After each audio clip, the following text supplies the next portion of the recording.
Bonjour à tous, je m'appelle Dean Davis et voici Multiplier, le podcast qui donne une parole d'encouragement aux planteurs d'églises de village.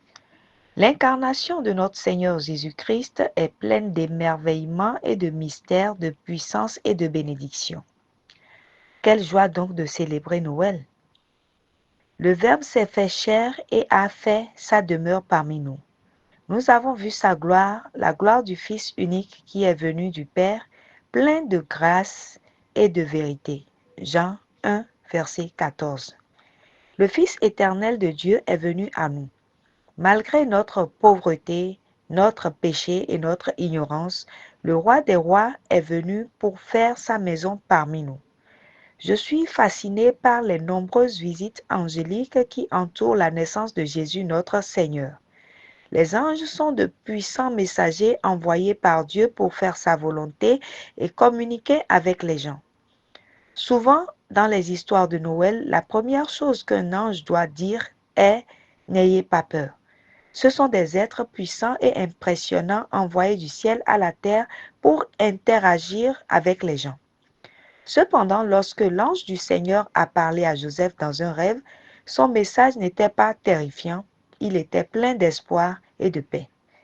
L'ange a cité le prophète Ésaïe en disant « La Vierge conçoit et enfante un fils et ils l'appelleront Emmanuel », ce qui signifie Dieu avec nous.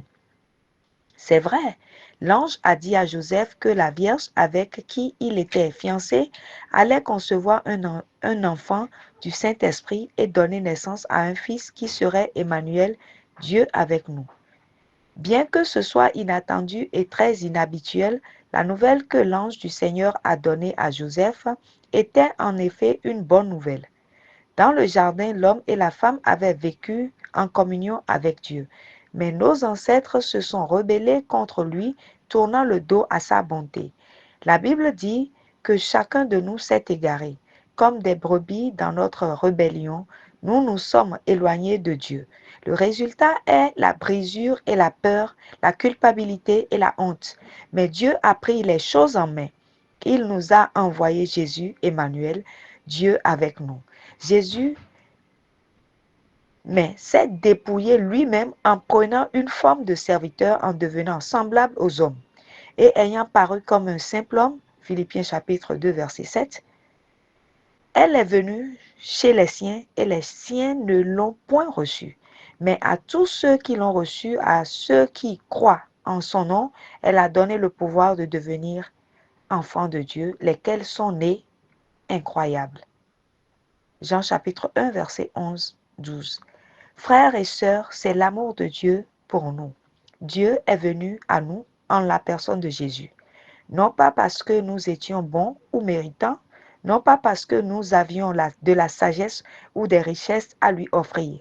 Non, Dieu est venu en nous par la personne de Jésus parce qu'il nous aime. Car Dieu a tant aimé le monde qu'il a donné son Fils unique afin que quiconque croit en lui ne périsse point, mais qu'il ait la vie éternelle. Dieu, en effet, n'a pas envoyé son Fils dans le monde pour qu'il juge le monde, mais pour que le monde soit sauvé par lui. Jean chapitre 3, versets 16-17. Que cette bonne nouvelle de Noël pénètre profondément vos pensées et vos prières en ces jours. Le Père vous aime tendrement. Dieu veut être avec vous. Malgré toutes vos erreurs et rébellions, votre ignorance ou votre orgueil, Dieu vous aime et est venu pour être avec vous. Alléluia. Quel sauveur! Il est Emmanuel, Dieu avec nous. Il s'agit de multiplier et je suis Dean Davis qui demande à qui allez-vous dire cette parole d'encouragement aujourd'hui? Ce message a été relayé en français par votre sœur Mauricia Adeomi, assistante du superviseur VCP de l'Afrique de l'Ouest anglophone. Je vous remercie et que le Seigneur bénisse votre entendement.